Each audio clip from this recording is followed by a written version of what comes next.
like usually when the new guys came at that stage, what we did was we went to language school for, maybe a number of months, maybe close to a year, went out into a parish for 1 year, then to practice in order to consolidate what we'd learned, and then back for another full year at language. And then the 4th year was back out in the parish. And at the end of that period, then, I decided I'd like to work with workers. So before I went on vacation, Columban suggested, well, look around and get a place. And that's what I did.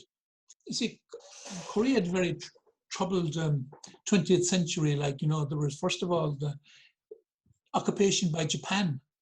That was a very cruel period, because the Japanese basically tried to eliminate Korean language.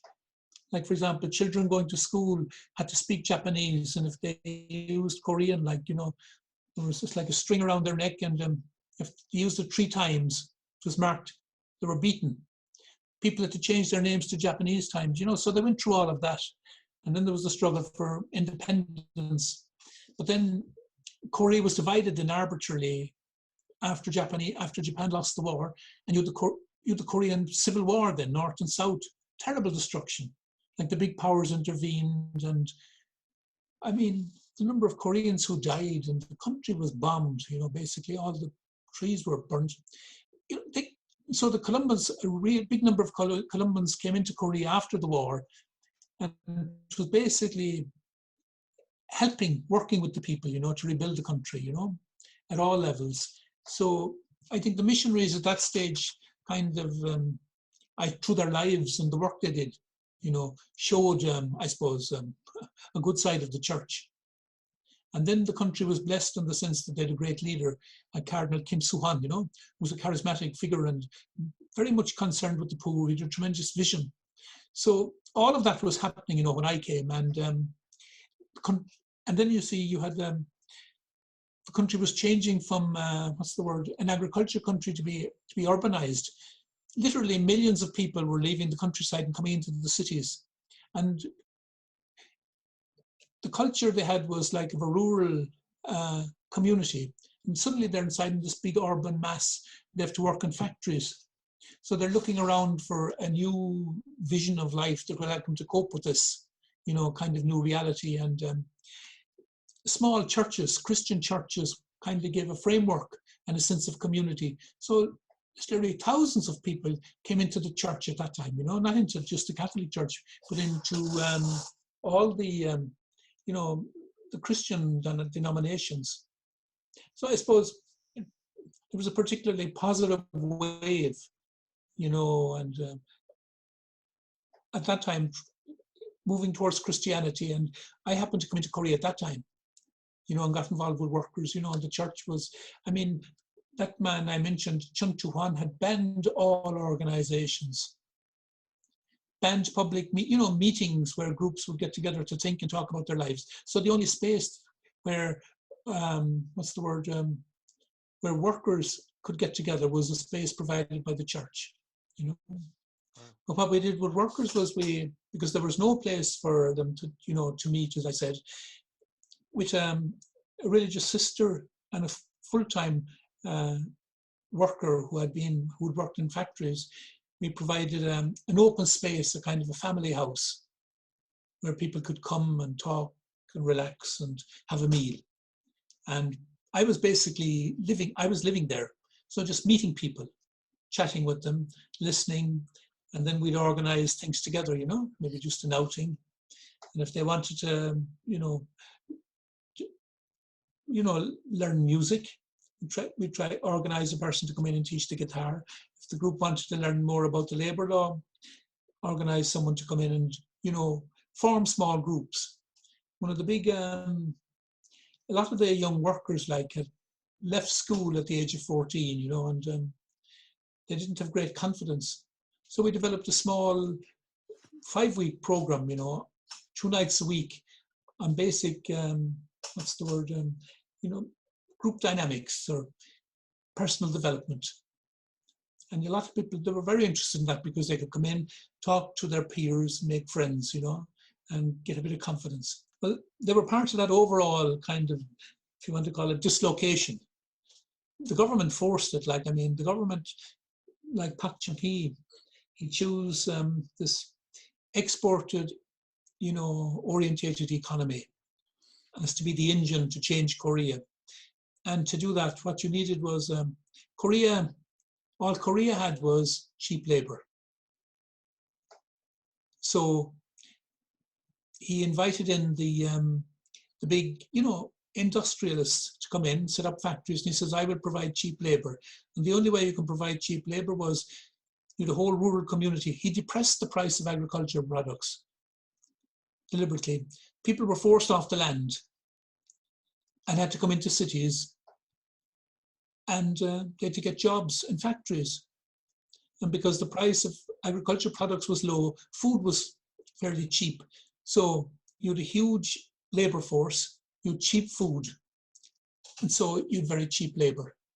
And this happened like right during the 60s, the late 60s, the 70s, right into the early 80s. And that changed the face of Korea. The rural population dropped from maybe 70% down to 40 to 30. And today it's heading to less than 10%. Wow. Over 90% is now urban in Korea. And the thing about Christianity, Catholicism, Christianity was because of the European experience.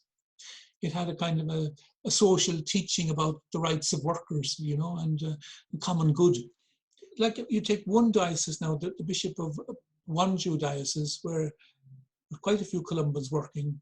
He was very outspoken on human rights and freedom of expression. And he was actually jailed by Pak Chung-hee.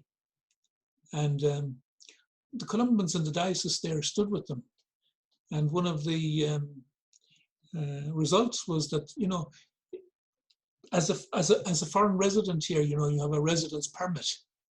The normal one now is 2 years. You get 2 years, you're renewed again for 2 years. Your permit to stay in the country.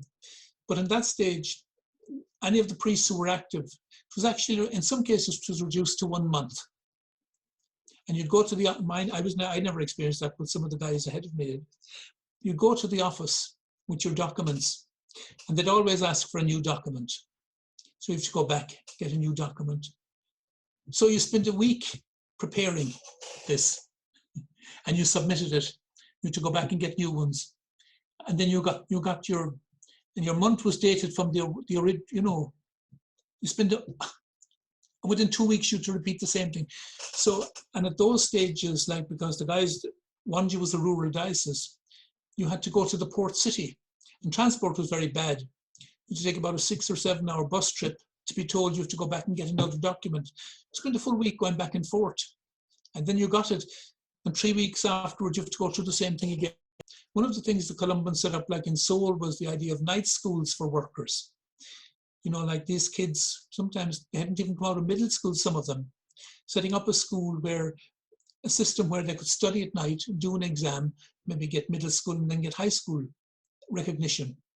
The Columbans set up quite a number of those around the city, and that was very significant. Like the groups that I worked with in Pucheon during the 80s, where they got them into small groups, get them to share about themselves, if they're interested to learn about labor, but to become reflective.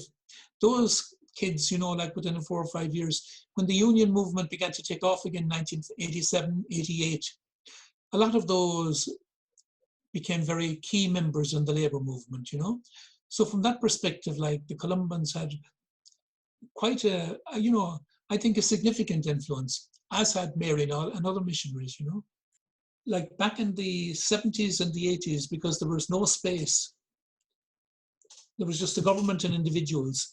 So the church provided space for groups to form. But with the democratic movement taking root, there was a whole space for all types of people's organizations to come into being, like, for example, NGOs, trade unions, consumer groups, residents associations, issue groups, environmental groups. And people were able to move freely and do that organization. So there was no need for the church to get involved at that level anymore. So I suppose you could say we to get involved at a new level. One of the new levels was, I think, is accompanying groups like that, but you know, what's the word? Pointing to values. You know, like when I was involved in the 90s, I got involved with um, rentees organizations, residents associations. Now they had the space to organize and to challenge the development policies, which were excluding rentees. So they were basically being dumped on the side of the street. So they used to form organizations, but working with them, you know, what are key values in communities, you know, community values? How do people, you know, I suppose, go beyond oneself to think about the bigger picture? At that level, helping people to clarify values, accompanying them. And if they're Christians, helping them to articulate what they're doing in terms of their faith. It was at that level we were doing it, you know.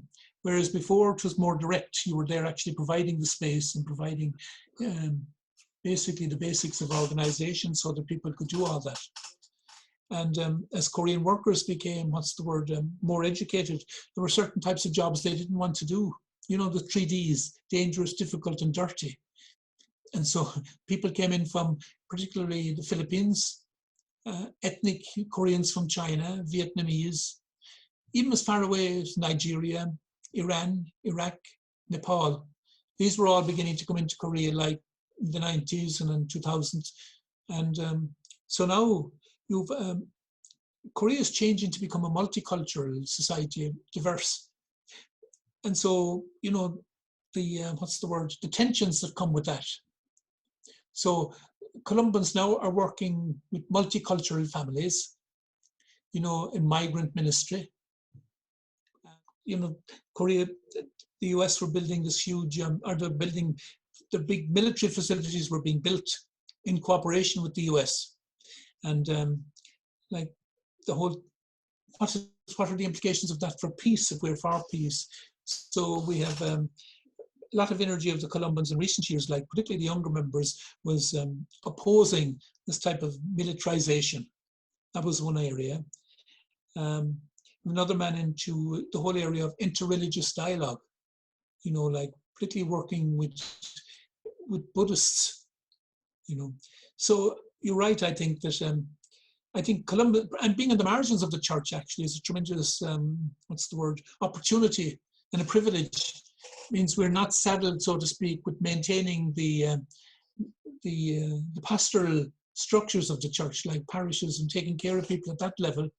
We're absolutely free now to, if we have the initiative and the energy and the vision and the language, of course, to open up new areas. Like, I think anytime the Colombians opened up something new and showed that it was valuable, the church here has welcomed us with open hands, you know, and eventually has taken it over.